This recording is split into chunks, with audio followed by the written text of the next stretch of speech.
How you doing, y'all? Welcome to Confidence. And today is going to be about confidence. So I got a great episode. You guys gave a lot of different questions, scenarios. I'm going to get into a whole bunch of topics from you guys today. So I'm going to keep my personal part pretty brief today just because there's so much I want to cover. I feel like you're going to learn a lot from this podcast and hopefully feel motivated to find the partner that you want to find, to be calm, be peaceful, and let go of external validation. So that's going to be the goal. But here's the deal. All right. And I just wanted to start off with this, like a little punch in the face. I'm just going to be so dead fucking real with you just from the jump. You know, we talk a lot on this podcast about the different fears that we have, right? A lot of people have anxiety when it comes to dating, all these different things. And we're going to talk about that today, right? We're going to work on that literally right now. But I want to remind you of something, and something that you need to remember. If you want a beautiful relationship, you want a partner that you feel inspired by, you want a partner that challenges you, you want a partner that's attractive, you want a partner that is grounded and peaceful and secure, you got to be confident. That's the truth. The truth is if you want the things that you know you want deep inside, you got to live up to the request. And there's a lot of times that we're so stuck in fear, we're so stuck in overthinking, we're so stuck in anxiety, we're so stuck on the past that we lose sight of, hey, if we get our shit together, we learn the lessons that we need to, we let go of guilt, we let go of shame, we stop devaluing ourselves. That is how you receive the partner that you want. You know what you want. You don't want some scrub. You don't want just some plain old average bullshit relationship. That's not why we are here. That's not why I'm here. If that's what you want, then turn this podcast off right now. Because I know that you don't want that. Because if it was just about getting into a relationship, you could have one. I could have one. But what are we looking for? We're looking for something deeper. We're looking for something aligned. We're looking for a partner that inspires. If we're going to find somebody that inspires, how are we going to meet them there? We got to be inspirational ourselves. We got to be grounded ourselves. We got to be confident ourselves.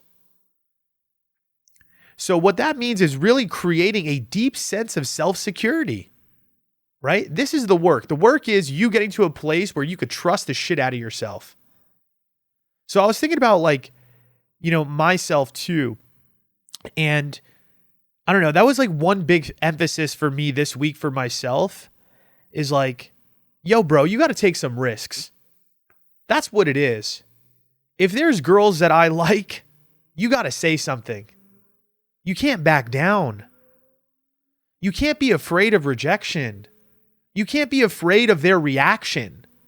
You know what it is? Too many people, we put our value based on how somebody reacts to us. It's not based on our truth. It's literally based on if it's going to work out or not. Most people, the reason they're feeling a lack of confidence is because they're clinging on to the person that rejected them and thinking that because of that, oh, I'm not good enough. Oh, I wasn't chosen. Oh, woe is me.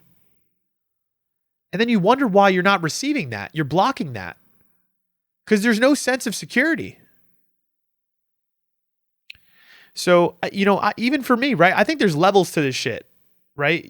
There's people that you feel that level of confidence to because you probably don't feel as attached because you're like, okay, well, mid, they're not that attractive or they don't really inspire you that much, right? They're just some like basic attention.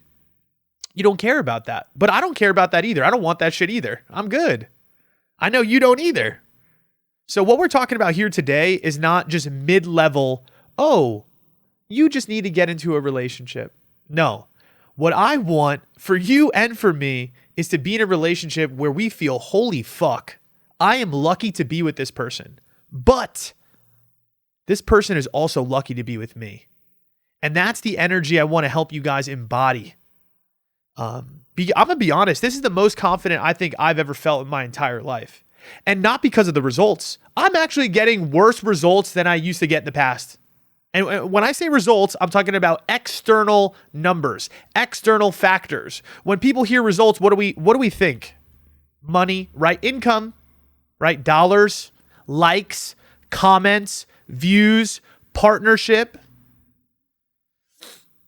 I'm single. I'm not getting nearly as many views as I used to on like my personal accounts. But what's strange as fuck is I'm more confident than I've ever fucking been. Because I know what it is that I am. I know what it is that I'm looking for. I trust myself. And to give you an example, right? I don't know, like there's like a girl in my DMs, right? That like slid up on me or something. I don't know. This is going to sound really strange, and I'm just going to be real as fuck. I know that if I put energy towards some of the girls that have been like talking to me or in my ecosystem, not that I could get them, but I feel confident enough to speak my truth to them. Even the hottest girls. I'm going to show up as I am. If I'm goofy, guess what I'm going to be? Goofy. If I'm weird, guess what I'm going to be? Weird. I'm not afraid to be weird. I'm not afraid to be goofy. I'm not afraid to ask somebody if they read books. I'm not afraid to ask somebody what their habits are. I'm not afraid of hard questions or things that are important to me. Because I'm trying to vibrate at the frequency of finding what I want. And for a lot of people, that's going to repel some people. And so the question is do you have the inner strength to take the risk of asking for what you want, of being who you are, and showing up and shooting that shot? Shooting that fucking shot, even if it doesn't work 100 times. And I'm not talking from a place of like being erratic, right? I used to be that, a chucker. I'm not chucking, right? I'm not going from half court and just throwing something up. No, I'm showing up with intention, right? When I speak to somebody, I want to speak based on what I truly feel in that moment. And that means I need to be calm. That means I need to have self-trust. That means I need to feel peaceful. And so I just want to remind you of that. Because that is, again, to me, that is the goal. For me and also for you guys. Is to be so confident in yourself that you can receive those things, but so confident in yourself that even when you don't have it, you're still grounded. You're still peaceful. You're still self-trusting. You're still willing to put yourself on the line and shoot shots. So just to even challenge you this week, go shoot your shot at somebody. Walk up to somebody. Tell them how you feel. Send the DM. Ask somebody to hang out. Ask somebody on the date. Put yourself out there. As yourself, though. Don't do it calculated. That's what I'm saying. Cut out the calculation. We don't need a calculated move. We need an intentional move, an honest move, a direct move. And we're not forcing people to be what we want. All I'm asking you is to emit your frequency. I'm asking you to get up, stand up, and share your truth. And take the motherfucking risk, because that's really what it comes down to. Honestly, you really want to know what this is it. This is the two things that you need. You need to be able to be willing to take risks, handle uncertainty, be in uncertainty, and then be motherfucking patient. That is the one where I feel like most people forget, right? They're like, I do take risks. I do share myself vulnerably. But then it's, but I just don't have what I want right now. Womp, womp, womp. Patience. Patience. What is patience? Patience is allowing yourself to be in feelings that you maybe don't want to feel or that are uncomfortable longer than you want. That's what it is. Longer than you want. But let go of that. That's what I'm saying. You really got to get to a place, and I think that's what's happened for me. Is I've completely let go of the timeline. I have no control over the timeline of my life. I do not. You don't either. And the more that you continue to try to control the timeline, can you show up as your full self if you're trying to control the outcome and the timeline? Like, think about it. If you're trying to get a partner, right, and you like them a lot, Are you going to show up as your full self and take the risk? Or are you going to be calculated? Or maybe are you going to rush?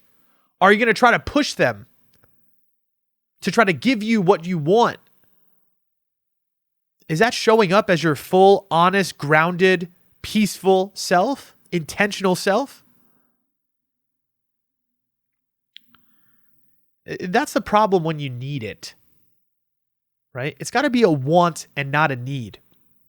So I also wrote this down. Is another line from one of the books I've been reading. And somebody asked me about the books. You know me, I'm a gatekeeper. If you DM me, maybe we'll talk about it. I don't really like to just like talk about every single book I read. I'm personal with that shit. You know what I'm saying? I do a lot of research into the books I read. I research the books I read. I research the research. That's my vibe. But okay. And this was awesome. And this goes right in line with what we're talking about right now. And then we're going to get to those scenarios. But it says, striving is painful when seeking results. Strive without seeking. Struggle without greed. All right, that's heavy. Heavy, heavy, heavy. Let's break this down. So the first part we've been talking about every fucking week. Striving is painful when seeking results, right? When you're doing it for the results, it's going to be painful. Like, for instance, my client, right? She wants a relationship. She wants it so bad. What happens? She's looking for it. She's dating. How does she see dating? As painful or as fun? When dating is about getting into a relationship, you lose the fun. It's no longer fun. You're not meeting and just connecting with people and seeing the vibe. What you're doing is you're trying to make sure that every single person you date likes you. You're trying to see if you find a vibe with somebody that you're going to fucking lock it down no matter what, because that's what it's about. So what happens? Number one, pressure. You're putting all this inadvertent pressure on yourself. You're putting pressure on the connection. And then what happens when it doesn't go your way? Pain. Doesn't happen. My client meets this guy, good dude. They go on a few dates. He's coming out of a divorce. Right? He just got out of a mega long relationship. He turns around and is like, hey, like my client's like, hey, like, to be honest, like I want something real. I'm looking for something real. He turns around and he's like, I'm just not in that spot right now. Like, you're dope. You're a good person. I'm just not there. That's not where I'm at. It had nothing to do with her. And that's where the ego fucking comes in for a lot of y'all. Where you think if somebody doesn't choose you, it just means that you are just not enough. You never take into consideration the fact that they might not be in that position. They really might. Yes, are there times where they might perceive you as somebody that they may not want to take that risk with? That is true. That's true. But there's a lot of times where people are being actually genuinely honest about where they are, and your ego can't handle it. And what happens, right? My client turns around. How do you think she feels? Dating sucks. This is bullshit. No one ever picks me. Why is it always like this? What she didn't even realize is she went on 3 or 4 dates with a guy. There was a good vibe. They had a good connection. She's moving in the right direction to where she wants to go, because before she's dealing with situationships and assholes and guys that are cheating on her. Now she meets a good guy. There's a good vibe, and it's just not the right timing. And then she's putting herself down. Because dating's not for fun. She's not doing it just to connect and meet people and share her love and share her vibration. She's doing it for the result. And this is what keeps people trapped. So let's break down the second part. And this is so important. I think these 3 words together is, to me, the key to life. Genuinely. Strive without seeking. Strive without seeking. Does that make sense to you? What does striving without seeking even look like? To me, it means taking the action without an expectation. Strive without seeking.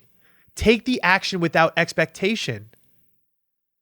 Essentially, what it's saying is, yes, do not pay attention to the result of it. Do it to just do it. Do it for the love of it, right? For me, when it comes to me posting a podcast or posting a Substack or posting a video, I can't do it for the views. I can't do it for the money. Number one, it's not sustainable and my mood will get fucked. I'll constantly be hot and cold based on the results, just like people in dating. You're so hot and cold because your value is literally based in your expectation of the way that you want it to go. You don't have control. All you have is showing up, doing the work, and letting the rest go. If you could strive without seeking, life will be amazing. It will be abundant. It truly will. You know, it's not easy to get to that place. It really isn't. That place right there to me is like where I feel like I am finally at. It's been so fucking long of being insecure and chasing things outside of myself to feel settled and to feel good. Think about this. You've been trying to control the results of your life for what? 20 years? 30 years? Could be 40 years? How's that going for you? Have you controlled every result? Have you gotten every single thing that you've ever wanted all the time? You know, it goes back to like, if you want to make it like elementary, it's like, do it for the journey and not for the result. Do it for the journey and not for the achievement. But it's true. But a lot of people, they can't because it really is so about where they're going. It's never about where they are.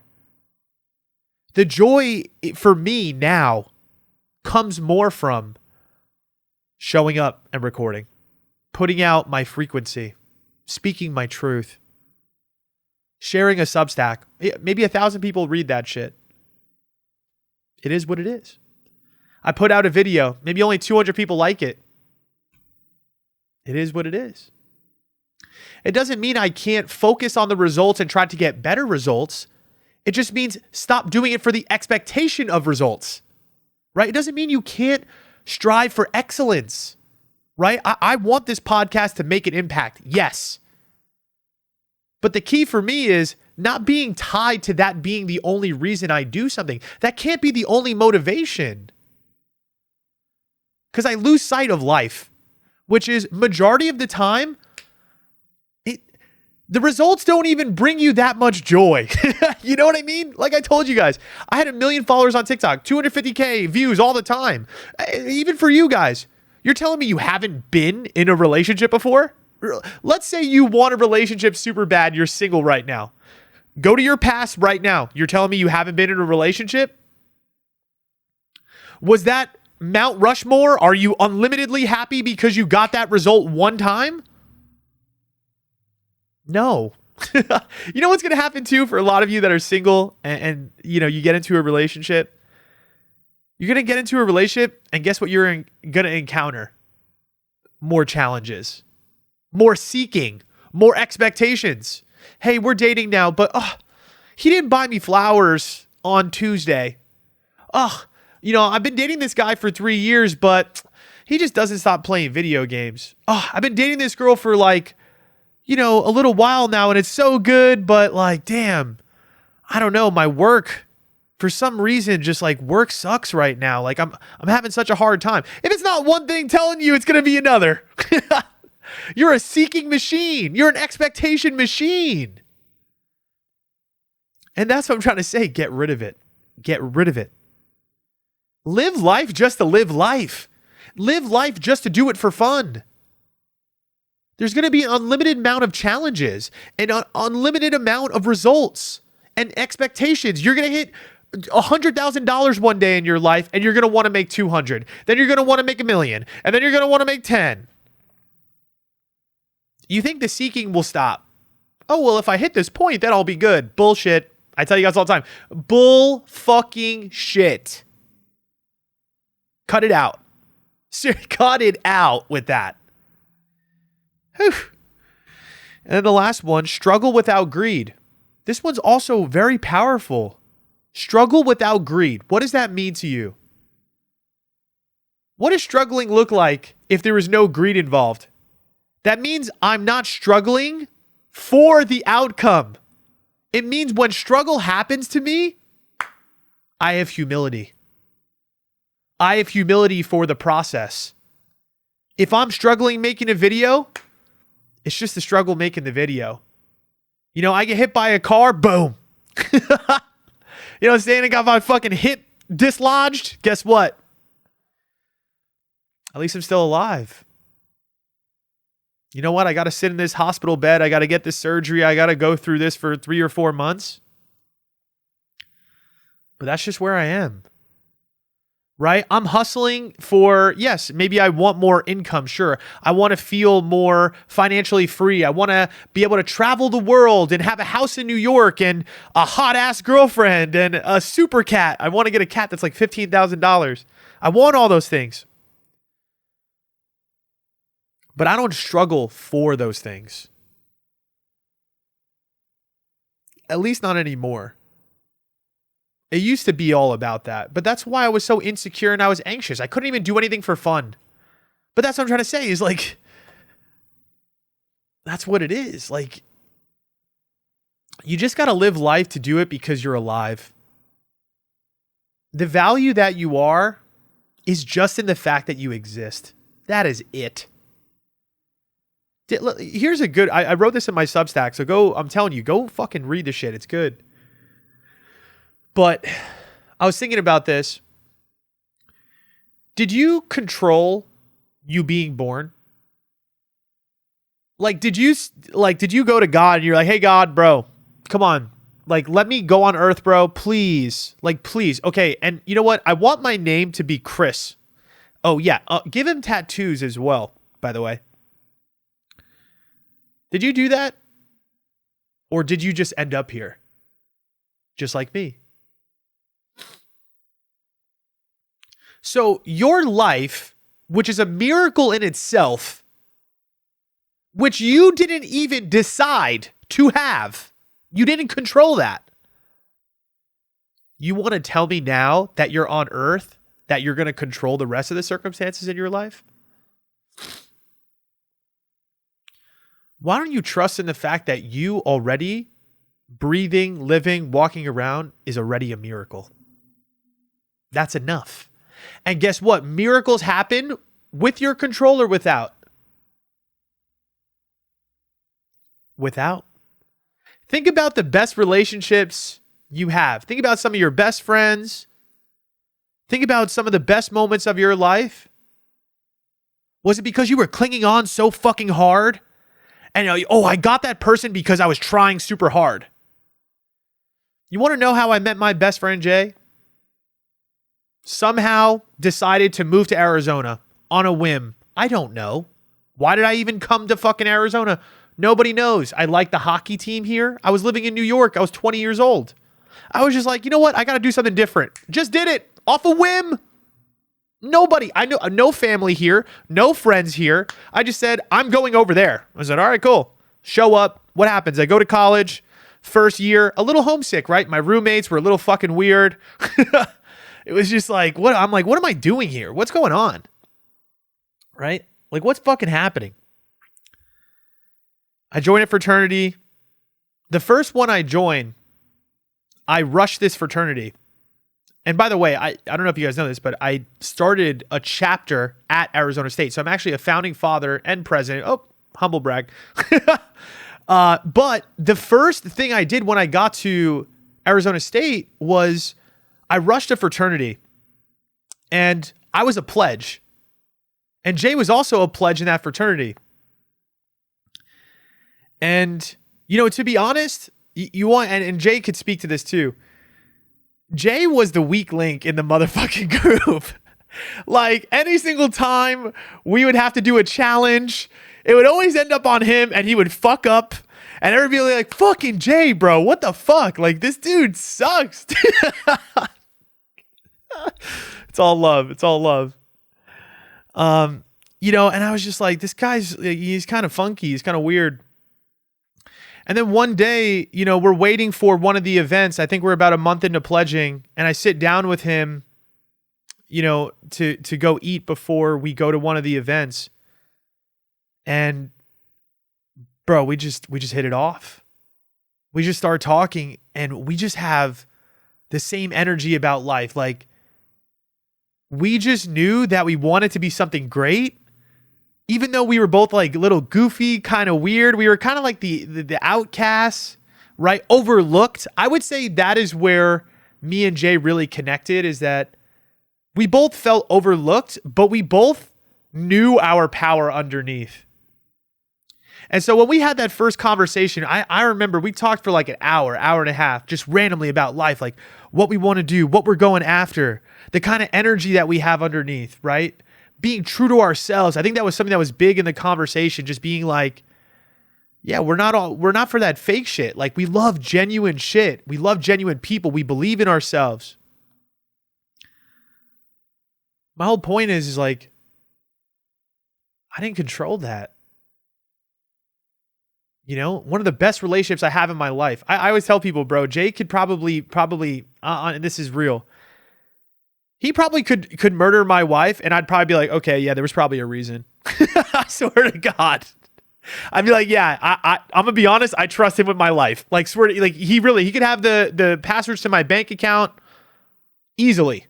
I'm not joking. Literally, he could come in his house right now and punch me in the face, and I would trust that he would do it for a reason.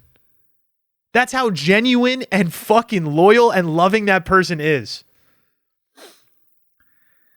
And my whole point is like, I didn't force that. I didn't do that because I changed myself, changed my circumstances, had to force something. You know what I'm saying? These things just happen. They happen by me being alive and just choosing to do things. And so that's the thing, is that most people, we just don't have this trust that it's all going to fucking work out the way that it's supposed to, right? If some girl doesn't answer my DM or doesn't want to go to dinner with me, she didn't even take the chance to get to know me. That's not my person. It has nothing to do with my value. Why am I getting mad at my own experience or putting myself down if somebody doesn't show up for me? That's what I'm saying. The goofiest guy in the group ended up being, to me, and by the way, Jay is a lawyer. Jay is probably one of the smartest people I have ever met in my life. And you just would have never known in that moment, at that time. And that's what you got to remember too about like dating as well, right? Is like, looks are so deceiving. You don't realize how people are perceiving you. You know how many girls I've asked out on a first date, they've canceled on me, and then a month later, they're super down to go on a date with me? Because they just didn't see my energy until they followed me on Instagram for 3 months. And they're like, oh, wow, this guy's actually pretty cool. You know how many girls that like initially I shot my shot at, but then I just ended up being their friend, and then all of a sudden they started liking me after the fact? You got to realize most people, first off, are also fearful and insecure, and they only have a limited amount of information on you when they're making these decisions. That's what I'm saying. There's no perfect decisions. And then what's crazy is we blame ourselves when something doesn't go our way. When we think in our head, oh, I like this person needs to date me. Asinine. You are fucking with something that you should not be fucking with. Allow yourself to be mortal. Allow yourself to be human. Allow yourself to not have all the answers. Allow yourself to be imperfect. The role that you're playing by clinging on to all this bullshit and feeling like shit is you feeling like you're motherfucking God. You want to know the truth? That's what it is. And you might not perceive it that way, but it's true. Why do you think that you have the answers? Why do you think that you know what's best for you?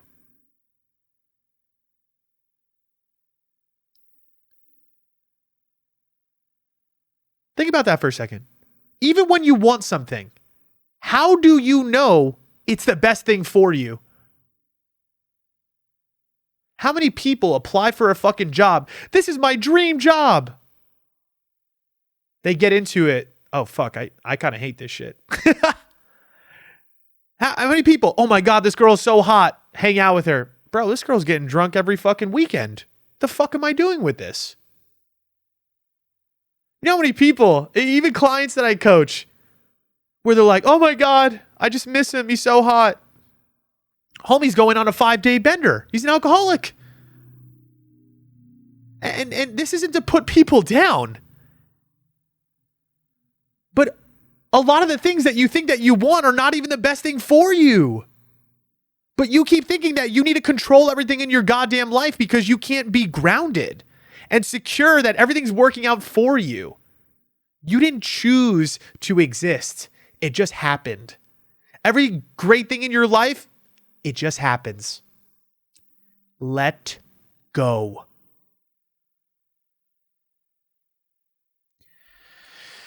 All right, let's smack the question. This is already a fucking fire podcast. Let's fucking roll. Okay, so let's get into your scenarios. Some people say scenarios. I like to say scenarios. Sounds kind of cooler, right? Probably not. Okay. Let's do it from the top. Take it from the top. You got it. All right, let's do it. Oh, I love when you guys write shit to me. Cause I'm like, yeah, I'm about to beat your ass up. I'm about to beat you and eat you. Okay. All right. We asked, what did we ask? I think we asked something. Well, let me get that first. Sorry. Please don't yell at me. Everybody, calm down, please. Quiet, please. We asked you, what do people misunderstand about you when dating? And so you said that being a giver doesn't mean I don't see their behavior patterns. Okay, and there's going to be a couple of this particular one in a row, and I'm just going to address these kind of quickly and hit them from all different angles. But you said that being a giver doesn't mean I don't see their behavior patterns. Okay, so my question to you is this. You're a giver. You start to see their behavior patterns, which I would assume you're then saying, oh, I could see them taking advantage or something like that, right? Or being dismissive. So my question to you is, you could see it, but what are you doing about it? Okay, you see it. Now what? Do you have the confidence to tell them that you don't like it? Do you have the confidence to tell them that you feel unappreciated? Because that's what's funny with a lot of the people I work with. Yeah, they do see it, right? They see that they're not getting treated well. But they're so afraid of abandonment, and they don't value themselves highly enough because they're so afraid of not being chosen that they can't say it. What is the knowledge worth without any courage? What is, to me, that's what I'm trying to say in this situation, what is knowing that their behavior sucks if you are unwilling to do anything about it? Who cares that you know? Oh, you're self-aware?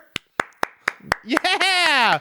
Hey, you know how many people come into my fucking office? I don't even have an office and tell me that they're self-aware. Every single one. Oh, I'm so self-aware. Are you? Are you self-aware enough that you have no value, you don't value yourself, and you're not willing to take a risk and share your truth? Are you aware of that part? Because you seem to be very self-aware about their behavior. But it's funny, you say self-awareness and then you talk about their behavior. That's the best part. I'm self-aware. They're treating me like shit. Is that self-awareness? Or is that partner awareness? Because self-awareness would look like to me, oh, I'm being triggered and I feel unappreciated and I don't know how to speak up and say it. Not many people come to me and say that shit.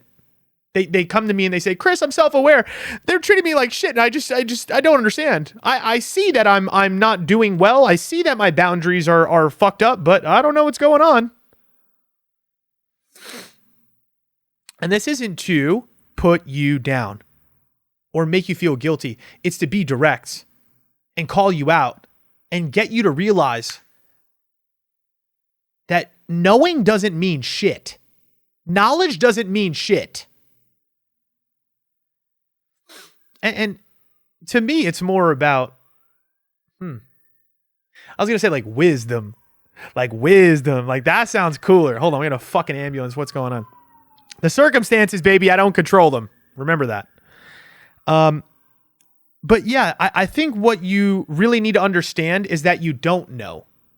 Actually, you need to stop telling people that you're self-aware. I actually, you know what I'm saying?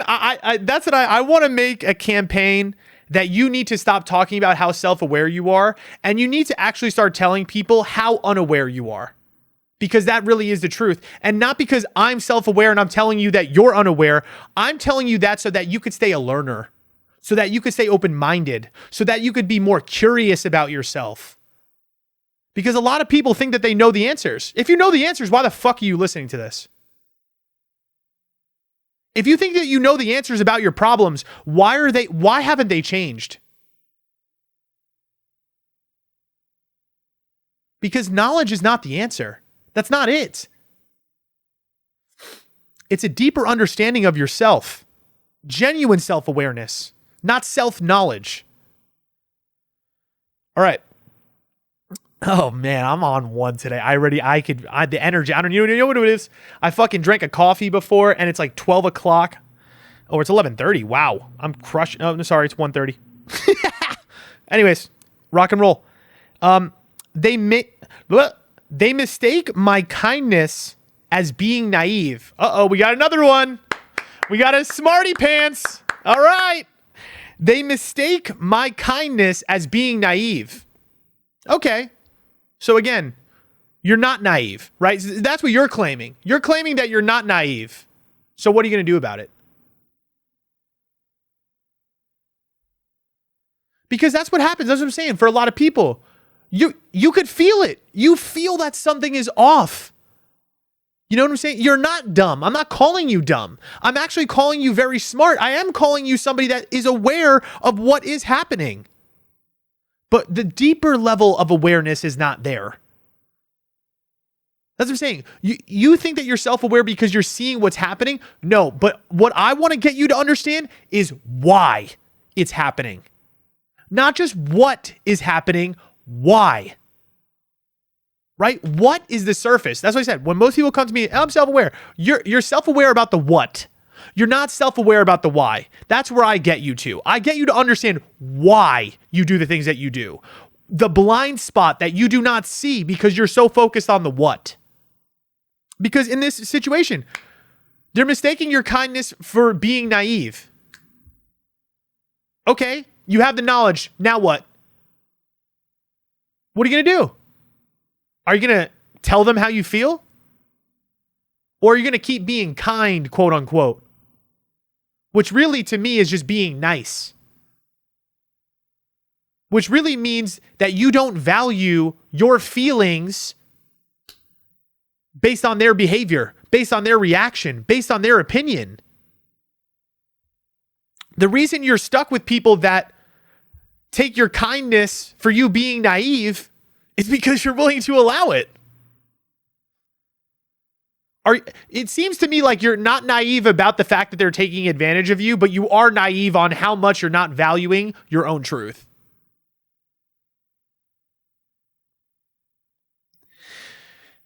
Ooh, here we go. Keep it rolling. Me caring and giving you effort and attention isn't me being clingy and needy. So this is a different angle on this. So I wanted to slow it down for this one because I like this. I'm going to say it again. Me caring and giving you effort and attention isn't me being clingy and needy. Let me ask you this question. If somebody, there's a couple of things I would ask about this. Number one, are you perceiving that they're perceiving you as clingy and needy, or are they telling you that? That's number one, right? Number two, if somebody is perceiving you as clingy and needy when you were giving them attention and effort, what would you do? What do most people do? They just keep doing it.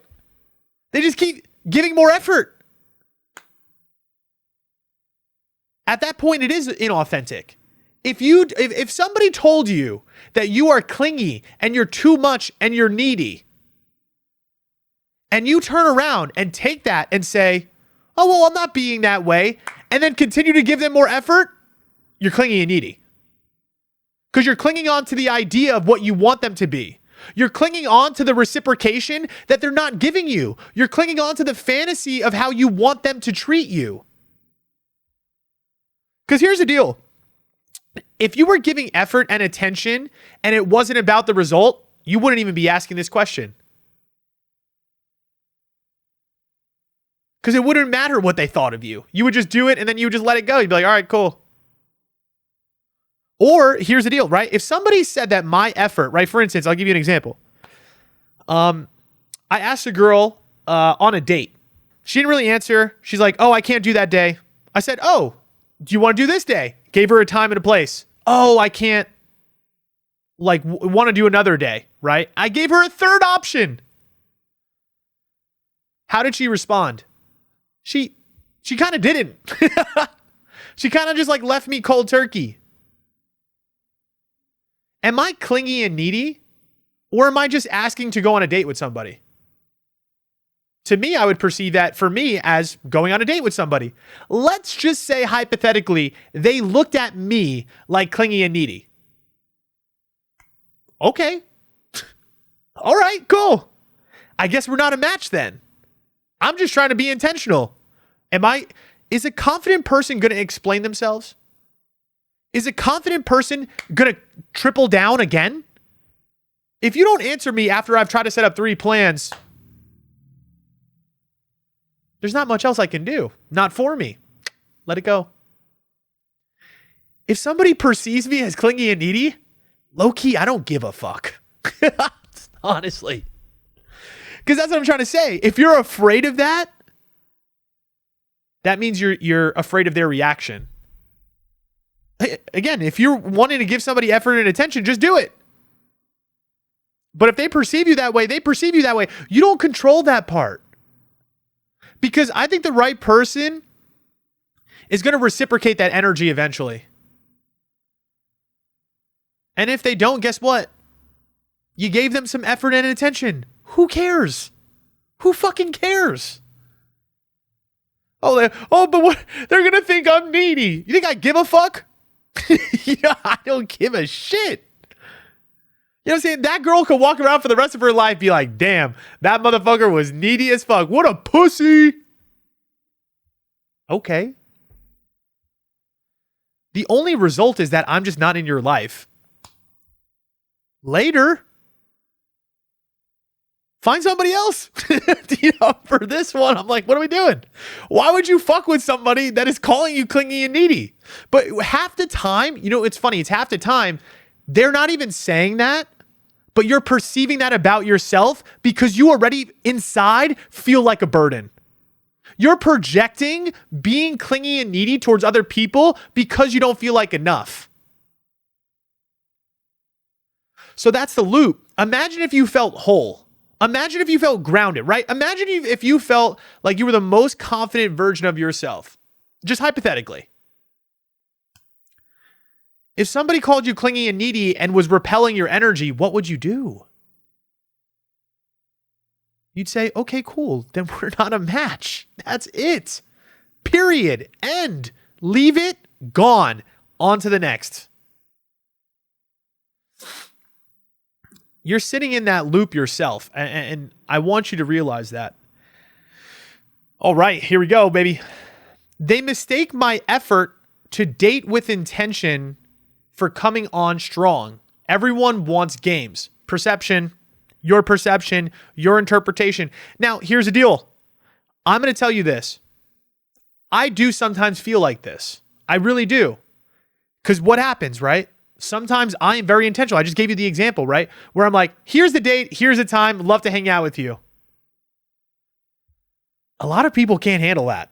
Because that's a lot of energy. Because you got to understand, when you're that intentional, that requires a lot of vulnerability for people. Going on a date requires a lot of vulnerability for somebody. They got to show up. They have to be willing to be perceived. How many people are really willing to be perceived? How many of you right now could make a joke, a dark humor joke to your friends and go on a stage in front of 1,000 people and make that same joke? You thought it was funny. Why don't you think it's funny anymore? Because that level of vulnerability is scary. Think about dating in general. That's what it is. Everybody values themselves based on how everybody else values them. Going on a date is not just going on a date. It's the opportunity to get rejected. It's the opportunity to be seen. A lot of people are scared of that. That's what I'm saying. How comfortable would you go on stage and share your private information about your life to a theater of 20,000 people? And why wouldn't you? The reason you wouldn't is because you don't want to be perceived. Because you're afraid of being rejected for who you actually are. And if 85, 90% of the world is like that, when somebody like me shows up and I'm like, hey, here's my dick. What's poppin'? Some people aren't ready for that. So yes, does the world want games? You could say that. What I think the world really wants, and I think for a lot of people, is they just need a slow pace because they do have a fear of vulnerability, right? A lot of people do. So here's what for you, the advice I'd give. I'm going to read it one more time. They mistake my effort to date with intention for coming on strong. If they perceive you that way, guess what? They can't meet you. That was a hard lesson I had to learn. You know how many women are very attractive that I could hit them up and try to go on a date with them, but they don't fuck with me, probably because of my energy and my social media? You know how many girls come up to me, they're like, I couldn't trust you at all. I couldn't trust you at all. To be honest, I got to find a partner that has the same level of confidence in themselves as I do. If they're unwilling to show up on a date with me because they're afraid that I'm going to reject them or that I'm just trying to fuck them, I can't control their perception. Yeah, does it suck for me? Because then it kind of feels like, oh, no one wants to date me. I'm lonely. Oh. What did we talk about at the beginning? What's the P word? Patience. Patience. It doesn't mean to start play the game.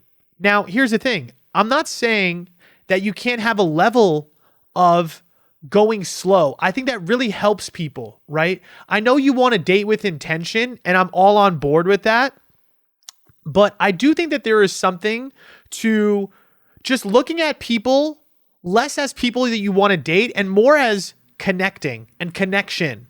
And I'm not saying that you can't be intentional about what it is that you want, but you always have to make the beginning of the connection just getting to know somebody. Because you don't even know if you want to date them yet. It's okay to be intentional.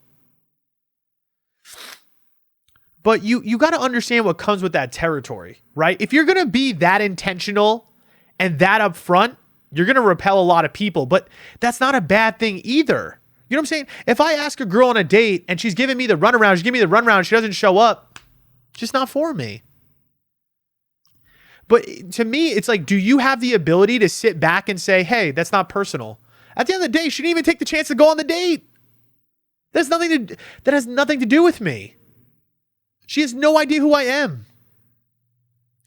I told you guys, that's what happens with a lot of girls with me is like, I realize that I have to be their friend, right? Like, I'm not just going to get an automatic like, hey, you want to go on a date and just do it? A lot of people are very insecure and scared. It is not easy to do. That's like asking somebody on the street, hey, do you want to go on stage and tell everybody your darkest secret? I understand that's another level. It's an exaggeration, but in a sense, that is literally how people feel. So you just got to be prepared that if you are dating with intention, comes with the territory. So, but my thing is, I don't want you to play games. What you may need to do is just take a step back, still have intentional energy, but also I want you to have connecting energy, right? Patient energy. If something doesn't work out right away, it doesn't mean that it sucks, right? Even with those girls, right? There's a lot of times where like I ask a girl on a date, she says no. And then what happens is over time, I'm just like, okay, you know what? She said no right now, but I also have a weird feeling that she just doesn't really know me yet well. So I'm just going to let it rock. I'm just going to let it cool. And we'll just get to know each other. I'll send her a DM every once in a while. I'll like a couple Instagram stories. Next thing you know, a month later, she's liking my Instagram stories and you slow cook it. That's all. I'm like, all right, you didn't want the bacon, throw it in the pan and spice it up. You wanted to be, I don't know, what's a slow cooking? She wanted to marinate a little bit. That's all. She's a piece of steak, she needed a little bit of marination. And this, I wanted to bring up one quickly because I think this is interesting, right? So this was submitted by a girl, and I think this was such a cool feedback. She said, many men underestimate how much women think about safety in dating. And I was like, wow, this is a perfect tie to what we're talking about, right? So if women are thinking about if women are thinking a lot about safety, what does that mean they feel? Right? If you're thinking about safety, what does that mean you feel about yourself? I feel a little unsafe, don't I? Right? Hey, if I'm thinking about safety, that means that there's fear. That's why for a lot of men, if I'm coaching more men, that's why we need to be a little bit more grounded in our approach, a little bit more patient in our approach, because you have to understand that I just think inherently women have a little bit more insecurity sometimes. I'm not saying every, that's not true. But I was thinking about this thing in particular and I was like, I really don't think about safety. Sorry, I don't wear my seatbelt when I drive. I walk around at night without even a thought that it's weird, right? Women are thinking about all these, they can't get out on the gas station without thinking about something, right? There's a level of like insecurity to like the life of a woman, that like a lot of men, and that's the reason I feel like she even said this. And this is so good that you brought this up because just even me as a man, I don't think about that because it's just not something that I think about, right? For me, I don't think about, I'm not thinking about safety. I'm just thinking about like living and just like, I'm like, yeah, I don't know. If I walk outside at night, I'm not like, oh my God, I got to bring my knife, you know what I mean? Or my pepper spray. I'm just like, all right, cool. You know what I'm saying? I'm taking a stroll, I'm not like thinking about the clouds or something. So same thing when it comes to dating though, right? It's the same exact vibe, right? And I think this is great when you're saying that like they think about it because if you're a guy, this gives you great insight, right? If a woman is scared, which like I said, most of them I would say are for the most part, right? Think about this. I coach so many different women. They're in their head about how they're going to be perceived. They're in their head about, is this guy going to choose me? They've gotten rejected like 4 times before you. So are they thinking like, oh my God, I'm secure and I feel good about this? No, they're usually feeling like, oh fuck, what's happening? So you have to be that present. You don't have to, but ideally, if you want to be a grounded, masculine energy and man and force, you got to be able to handle uncertainty, I would say a little bit more than the woman does. Just saying. And honestly, you got to think about that for her, right? If there's uncertainty for her, she's going to get scared. She's going to get a little scared. That's why women, they love a confirmation before the date, right? They don't want to feel, oh my God, is this guy going to show up or not? Right? Those little moments of providing that reassurance or those extra thoughts about just a little bit more safety go a long way. So and that's what I'm saying about me too. When it comes to like dating intentionally as a guy, you have to understand that if at first she's a little bit resistant to you, it's kind of normal, right? A lot of the times for women, it's not that you're not attractive or that you're not dope. It's that they just don't trust you yet. And so you have to factor that in. That's why you got to be really patient and with that slow burn. Like I said, it's okay to be intentional, but don't take it personal when they initially are a little resistant, right? Think about the fact that her comfort is what's going to be most important to her. So I thought that was awesome. And it even goes to the person that was talking about dating intentionally too. Like, I know that you don't think about this either, but I know guys feel that way too, right? A lot of men are insecure too.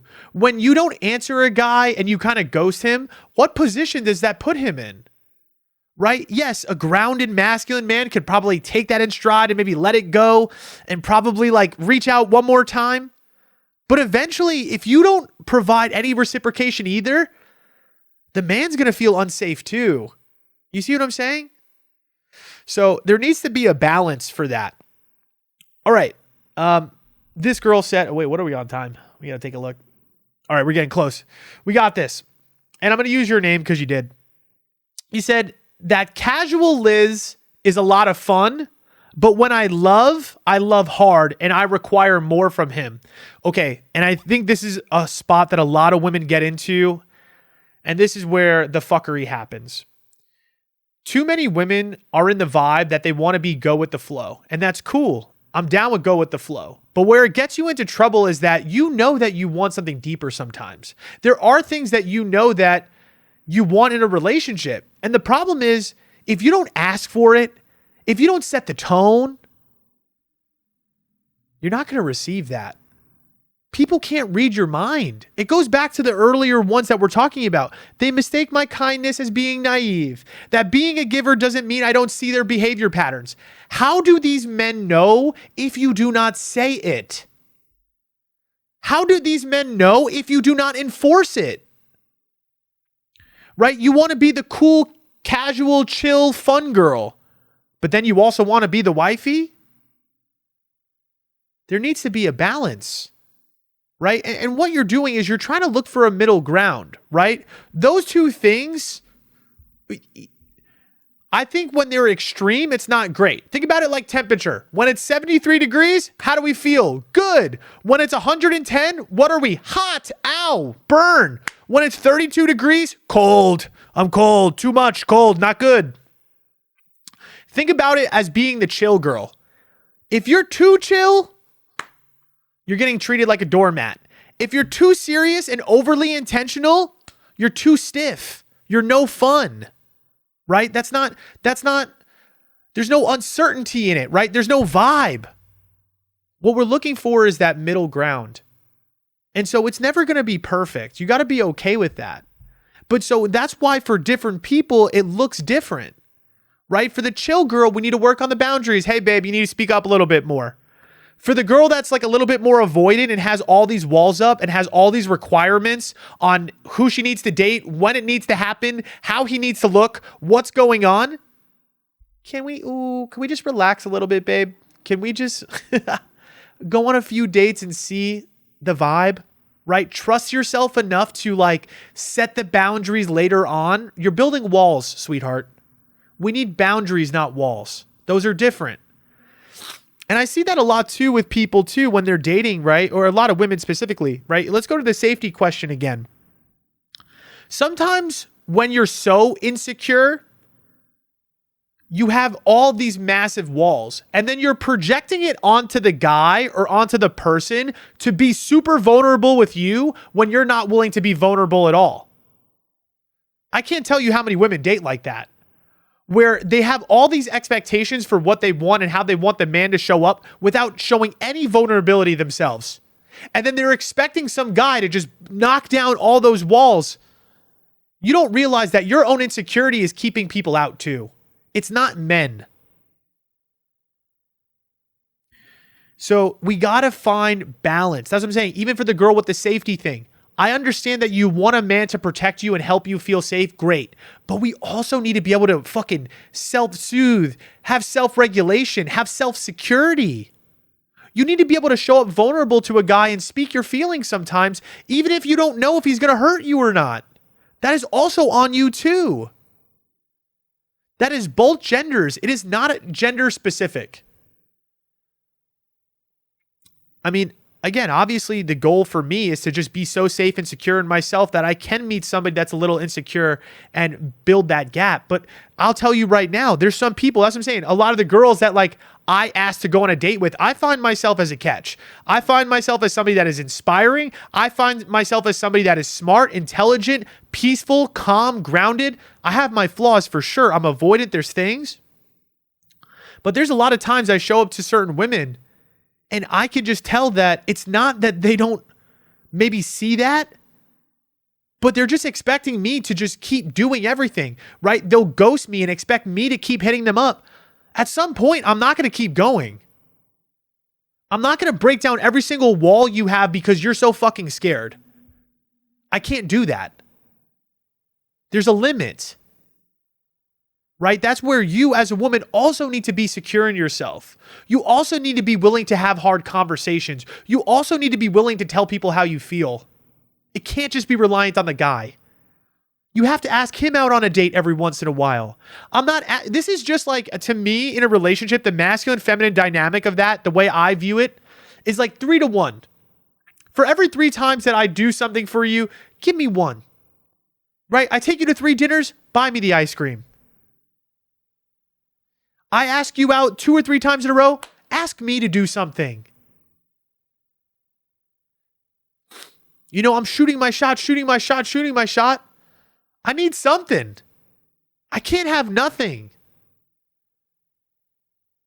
And that's what I'm trying to say is like women are just in this thing where if I bubble up, if I just put myself in a cocoon, no one's going to hurt me. But oh my God, I want love so bad. Oh, these men, they're just unwilling to do anything. They're unwilling to be intentional. Are you taking the risk to put yourself out there too? Are you trying? Are you willing to handle some uncertainty? Are you willing to go to the restaurant without looking at the menu first? You see what I'm saying? So many people are such in a protection mode because they're so scared of the goddamn world. There's no confidence in that. That's why when you do meet a partner like me, sometimes that's what happens. There are some times too where the guy then breaks down your walls because you're being a cocoon, right? Like think about Liz. She's casual, she's cool, she's chill. But what happens when you actually get inside? The walls come down, the real you comes out. And then I see the real version of you. Anxious, insecure. Right? At first, it seems like confidence. Because when you're holding up walls as a woman, it could seem like you just don't give a shit, or that you got so much going on, or that you've got so much value. But then when we get inside that door, that's what I'm saying. It's like the dream job thing that I told you guys about earlier. We get in the door. Now we really experience what's going on in here. So that's why this inner security that I tell you guys about all the time is so fucking important, because it's everything. If you want, like I said, a confident, good, inspiring partner, you need to be able to be willing to take risks. You need to be patient. You need to be grounded in yourself. Just fucking facts. All right. Last scenario. Let's call it a day. Let's see which one. Oh man, both of these are good. Oh, I'm just going to read this one because I think I've covered it. She said, would you mind expanding on how to be comfortable being more vulnerable? Pause. Explain on how to be more comfortable being more vulnerable. If I were to ask you how to get over the fear of being perceived, how would you tell me to do it? What do we need to do? You need to start allowing yourself to be perceived. First question, first sentence. To be more comfortable being vulnerable, you got to practice being vulnerable. That's it. You got to practice sharing your truth. Because whenever I open up, I feel a bit worse after, or like someone knows XYZ about me, but can't change anything. So why would I share it, if that makes sense? So you're saying after you open up, someone knows this information about you, and now you can't change the fact that they know it about you. This goes back to the being perceived thing. You have a fear of being perceived. Why are you so scared of somebody knowing things about you? Why? Because then they might, use it against you? I guess, right? That's really what it is. Most people, when they have a fear of vulnerability or fear of being perceived, it's really just a fear of being rejected for who they are. Somewhere along the lines in their life, somebody had taken advantage of their vulnerability, and now they blame their own vulnerability. That's what happens, right? If I shoot my shot at somebody and I'm like, hey, I like you, right? And then they just like take that information. They're like, hee, thanks for the attention. Bye. Later. What do most people do? Aw, shucks. That girl didn't like me. You know what I'm going to do now? I'm not going to tell any girl ever again that I like her. Instead of what we needed to do in that moment is say, wow, that person didn't like me. They took it as attention. Okay. That doesn't mean everybody is going to feel like that. And that's the hard part. What you're pretty much saying is, I am unwilling to take risks because what if it doesn't work out the exact way that I want. I mean, isn't that everything in life? Is failure not part of growth? So you're telling me every single time that you expect to open up to somebody, you want it to be handled appropriately? How do you expect to do anything in life? We need to be way more comfortable at being misunderstood. And the only way is to allow yourself to be misunderstood more. You need to put the reps in. That's really what it comes down to. And you sitting in your bubble and not sharing anything about yourself, essentially, and that's what I'm saying. I want you to describe right now to yourself, what does a secure person look like to you? What does somebody who is very secure and very confident, how would you describe them? I ask that question to my clients all the time. What do you think their responses are? I guess somebody that doesn't care about what you think. What you're pretty much saying is somebody that is comfortable being misunderstood. And so what you're saying in this question, without even realizing it, is that you are very insecure about who you actually are. You're insecure to the point that you are so scared to share something about your full self because what if somebody doesn't see you in the way that you want to be seen?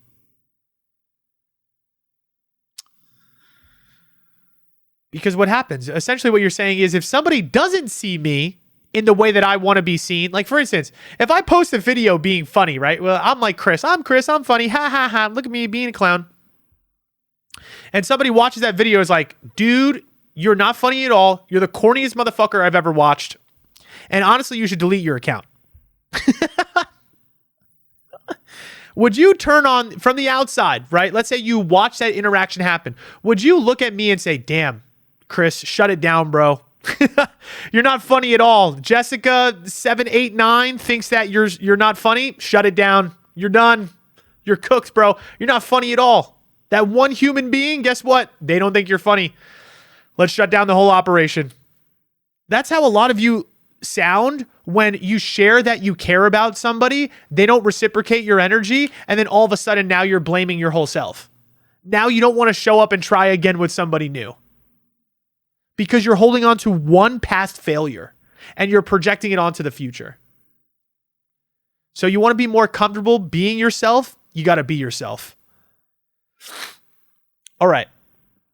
You know what? That's a lot. I'm going to take on this situation next time I got a situation for y'all. But anyways, fantastic podcast today. Wow. That felt sensational. Sensational. But here's the deal.